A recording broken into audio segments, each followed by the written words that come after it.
दोस्तों नमस्कार। देश पर चर्चा कार्यक्रम में आप सभी का स्वागत है। आज की चर्चा की शुरुआत मैं करूं उससे पहले आप सभी के मंगलमय जीवन की कामना करता हूं और ईश्वर से प्रार्थना करता हूं कि हम सभी स्वस्थ रहें, हम सबका मंगलमय जीवन हो। यही महादेव से प्रार्थना है। आज की चर्चा फिर मैं एक बहुत ही संवेदनशील एवं मानवीय मुद्दे को लेकर के आया हूं और मुझे उम्मीद है कि आप हमारी भावनाओं को समझेंगे और मुझसे अगर कोई त्रुटि हो तो क्षमा करेंगे। आज की चर्चा की शुरुआत करूं उससे पहले दो पंक्तियां मैं आप सबको समर्पित करता हूं और मुझे इतना विश्वास है कि आप सभी समझदार हैं। उन पंक्तियों के भाव को समझने की कोशिश करेंगे। किसी की जान खतरे में हो तो साथ देना जरूरी है। उसके स्वस्थ होने तक उसे आस देना जरूरी है। जो जिंदा हो तो जिंदा नजर आना जरूरी है।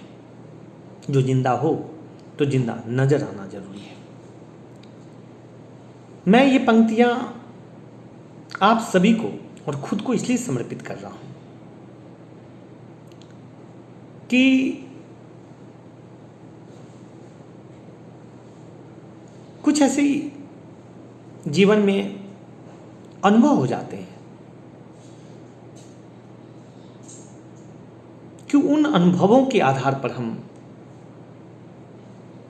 अपनी बात को, अपनी संवेदना को, अपने भाव को व्यक्त करने के लिए और चर्चा करने के लिए मजबूर हो जाते हैं। साथियों, हम सभी जानते हैं पूरा दुनिया महामारी के एक ऐसे दौर से गुजर रहा है जहां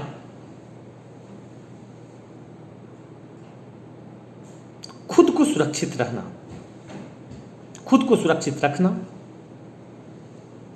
खुद को स्वस्थ रखना एक बहुत बड़ी चुनौती है। और जब ये महामारी कोविड-19 आई थी तभी बहुत सारे लोगों ने कहा था और उस उक्ति को पंक्तिबद्ध किया था कि जान है तो जहान है। और मैं भी ऐसा मानता हूं कि जान है तो जहान है। लेकिन जान है और अगर जहान नहीं है, जहान का मतलब क्या होता है?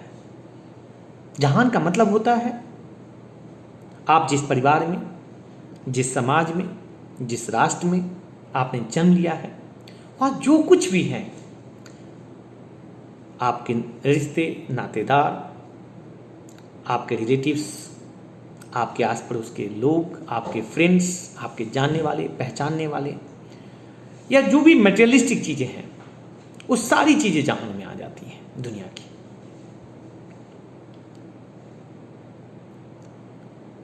तो जान है तो जहान है, इसका मतलब यह है कि अगर आप जिंदा हैं तभी इन सारी चीजों का आप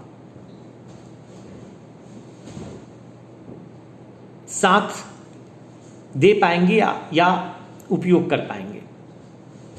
लेकिन अभी हमने क्या महसूस किया है कि जैसे ही कोई व्यक्ति सस्पेक्टेड होता है कोविड से या उसके रिपोर्ट पॉजिटिव आ जाते हैं कोविड के, तो ऐसा लगने लगता है जैसे उसने कोई बहुत बड़ा पाप कर दिया, उसने या उसके परिवार के लोगों ने, इसलिए उसे यह महामारी ने अपने चपेट में ले लिया। साथियों, मैं आप सभी जानते हैं, सभी विद्वान हैं, सभी अनुभवी हैं, लेकिन एक बार फिर मैं उन लोगों को बताना चाहता हूं जो ऐसा सोचते हैं कि यह एक ऐसा महामारी है जिसने राष्ट्रपति, प्रधानमंत्री, मुख्यमंत्री, बड़े बड़े सेलिब्रिटीज, बड़े बड़े एस्ट्रोलॉजर, साइंटिस्ट, किसी को नहीं छोड़ा है। डॉक्टर्स, इंजीनियर्स, पुलिस वाले, किसी को नहीं छोड़ा है। और आए दिन सोशल मीडिया एवं समाचार पत्रों में हम देखते रहते हैं, सुनते रहते हैं और पढ़ते रहते हैं।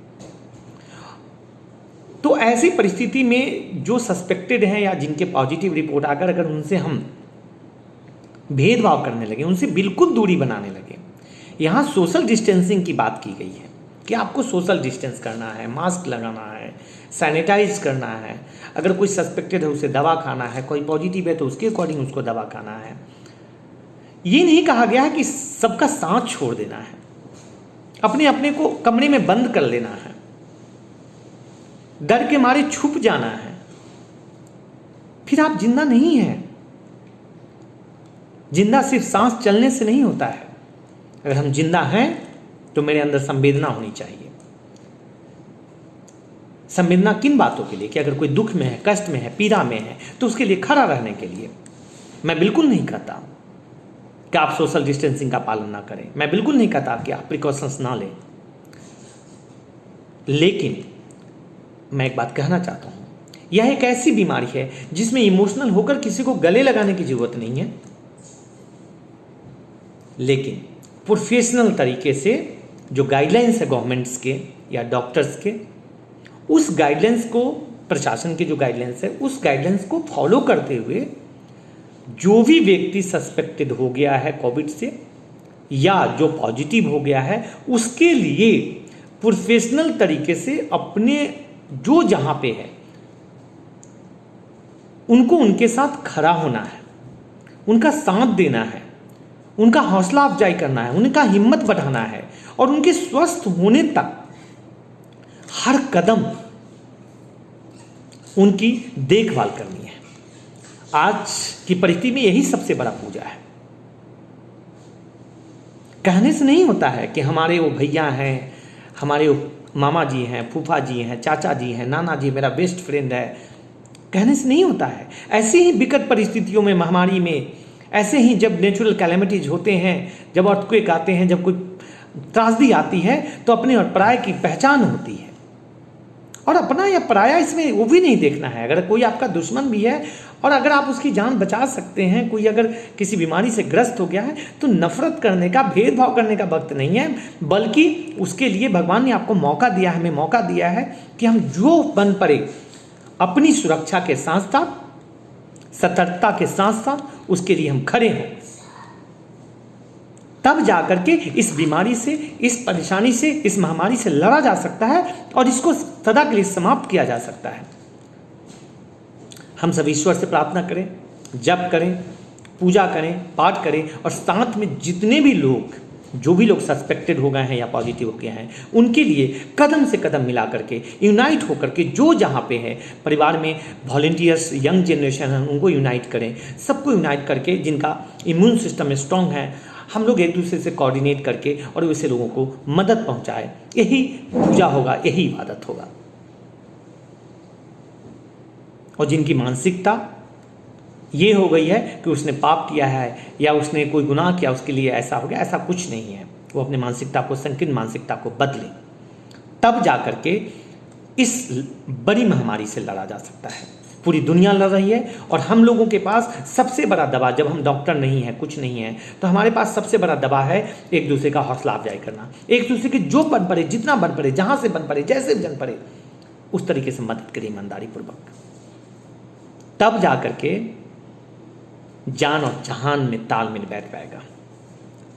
तब जाकर के हम कह पाएंगे, जब बहुत सारे लोगों को हम बचा लेंगे, तो जान है तो जहान है, तब आप जहान का मजा ले पाएंगे। लेकिन जिसको आप चाहते हैं, अगर वही नहीं रहा, तो जिंदा रह के क्या करेंगे? किससे अपना सुख दुख बांटेंगे? किससे बताएंगे कि हमने क्या किया, हमने क्या किया? इन्हीं शब्दों के साथ मैं कहना चाहता हूं कि जान है तो जहान है कि बात को समझते हुए जहान को भी बचाना है और जहान को भी बचाना है। जहान में वो आपके सारे अपने हैं, जो आपके आस पड़ोस में हैं, आपके दोस्त हैं, आपके करीबी हैं, सब अपने हैं। उन सब के लिए हम सबों को कार्य करना है। जो भी इस बीमारी से ग्रस्त होता है या सस्पेक्टेड है, उसके लिए हमें कार्य करना है, बिना किसी भेदभाव के, और निरंतर उनके टच में रहकर उनको हर तरीके से हौसला अफजाई करते हुए उनको हिम्मत को बढ़ाना है, ताकि वो स्वस्थ होकर सभी अपने अपने दैनिक कार्यों में फिर से वापस आ जाए। इन्हीं चंद शब्दों के साथ मैं देश पर चर्चा कार्यक्रम को समाप्त करता हूं और उम्मीद करता हूं कि आप सभी हमारी भावनाओं को समझेंगे और मुझसे अगर कोई त्रुटि हुई तो क्षमा करते हुए फिर अगला जो मैं देश पर चर्चा कार्यक्रम लाऊंगा उसे सुनेंगे और हम सबों का साथ बना रहे। हम सब इसी प्रकार एक दूसरे से जुड़े हैं, यही ईश्वर से देवों के देव महादेव से प्रार्थना है। जय हिंद, जय भारत।